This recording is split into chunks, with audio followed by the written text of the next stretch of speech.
لیکن یہ لکھ لو نواز شریف کبھی پرائم منسٹر نہیں بن سکتا. یہ لکھ لو. عوام کے دلوں میں جو نفرت ہے نا، آئے خود لڑے، اس کی ضمانت ضبط ہوگی.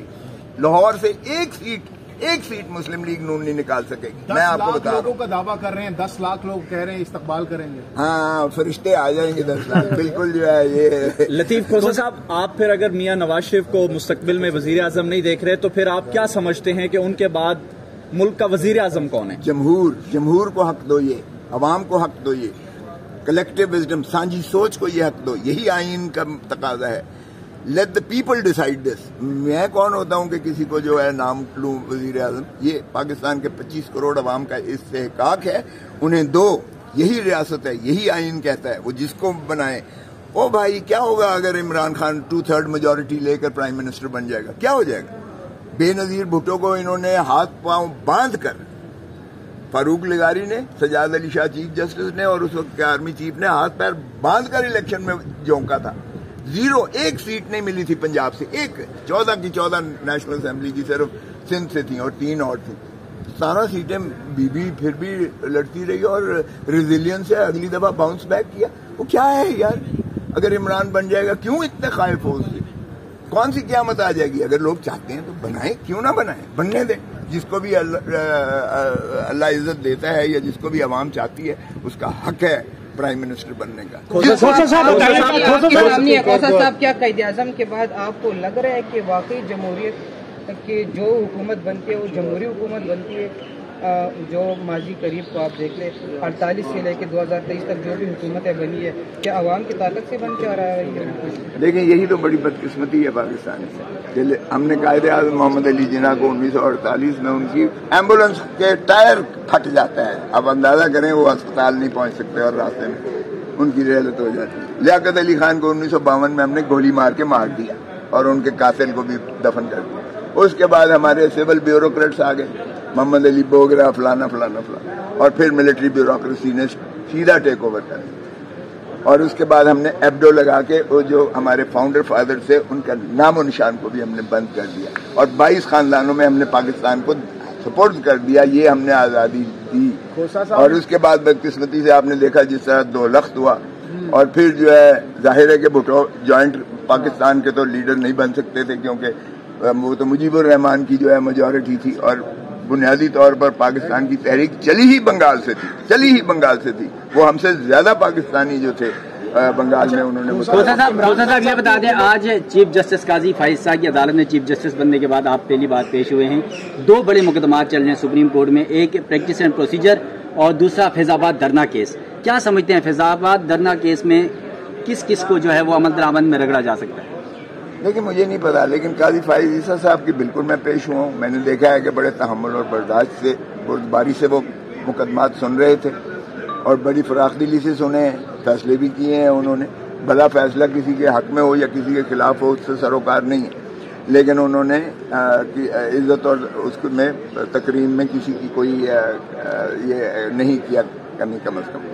اور جہاں تک تعلق ہے فیصلوں کا، فیض آباد دھرنے کی بات کر رہے ہیں، اس میں ایک نے تو واپس لے لیا، دوسرا جو ہے اس کو وہ لاپتہ ہے. وہ شیخ رشید صاحب جو ہے وہ ان کا پتہ نہیں ہے کہ وہ کہاں ہے. وہ بھی ان کی جانب سے بھی طوالت التوا کی درخواست دی گئی ہے. اب ایسے کیس میں آئی بی نے بھی واپس کر لیا. اچھا، تو بس آپ پھر سمجھ لیں کہ اس ملک میں کیا ہو رہا ہے اور کون اس ملک کو چلا رہا ہے اور کون اس ملک میں جو ہے حکمرانی کر رہا ہے. اب قاضی فائز عیسیٰ صاحب پابند نہیں ہیں واپس دینے کے. آپ کو یاد ہوگا جب یہ ایکسٹینشن کی باری آئی تھی باجوہ صاحب کی اور آصف سعید کھوسہ صاحب چیف جسٹس کے جو ہے منصور علی شاہ صاحب اور وہ سن رہے تھے، اس میں بھی جس نے پٹیشن کی تھی اس نے واپسی کی درخواست دی تھی، لیکن اس وقت کے چیف جسٹس نے وہ درخواست مسترد کر دی تھی. انہوں نے کہا یہ پبلک امپورٹنس کا ایشو ہے، ہم اس کو واپس نہیں ہونے دیں گے، اور 184(3) میں سو موٹو لے لیا گیا تھا. تو اس میں پابند نہیں ہے قاضی صاحب واپسی دینے کے. اب دیکھتے ہیں کل کیا کرتے ہیں یہ کس طرح. کھوسہ صاحب، یہ سویلین کا جو ملٹری کورٹس میں ٹرائل کا جو کیس ہے سپریم کورٹ میں، آپ کیا سمجھتے ہیں کہ یہ کب تک لگے گا اس میں اور کب تک؟ دیکھیں، یہ تو مجھے کوئی ایسا اس میں وہ دوسری رائے اور شائبہ بھی نہیں ہے کہ قاضی فائز عیسیٰ صاحب کمیٹڈ ہیں اس میں. انہوں نے 2015 میں جو فیصلہ دیا تھا، انہوں نے